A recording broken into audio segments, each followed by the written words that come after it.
বক্সনগর বিধানসভা কেন্দ্রের কুলুবাড়ি পঞ্চায়েতে অন্তর্গত ৫ নং ওয়ার্ডে এক উঠান সভায় অংশগ্রহণ করেন প্রদেশ ভারতীয় জনতা যুব মোর্চার সম্মানীয় সভাপতি শ্রদ্ধেয় নবাদল বণিক মহোদয়। তিনি এদিন বক্সনগর বিধানসভা কেন্দ্রের উপনির্বাচনে ভারতীয় জনতা পার্টির মনোনীত প্রার্থী তাফাজ্জল হোসেন মহোদয়কে বিপুল সংখ্যক ভোটে জয়যুক্ত করার আহ্বান রাখেন।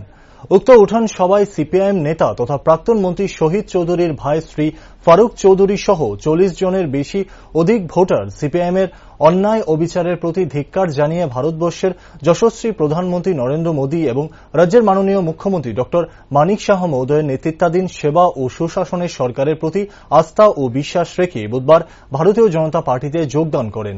এদিনের যোগদান সভায় নবাদল বণিক ছাড়া উপস্থিত ছিলেন তাফাজ্জল হোসেন, সুবল ভৌমিক সহ অন্যান্যরা। আজকে কথা হয়েছে, তাই বললো যে আজকে জয়েন কর। আমি বললাম যে আসলে আমি যদি ভোট দিই বা কোনো কিছু করি তো বিশ্বাস করবে না, আসলে সরাসরি আসতে হবে।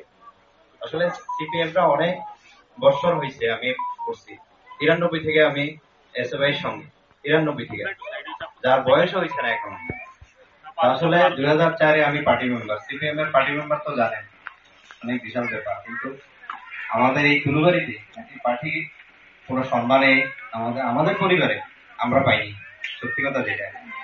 তো আসলে বিজেপি এই নরেন্দ্র মোদীর কথায় আমি সত্যি কথা যেটা, যখন 2014 সালে সরকারে আসলো নতুন করে, তখন আমি একটা ভিডিও ক্লিপে দেখলাম যে উনি মাকে খুব শ্রদ্ধা করেন।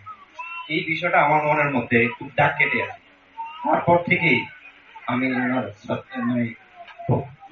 মানে ভক্ত হয়ে গেলাম। আমিও আমার মাকে, অনেকেই জানেন আমার সম্পর্কে, আমি আমার মা বাবাকে খুব করেছি।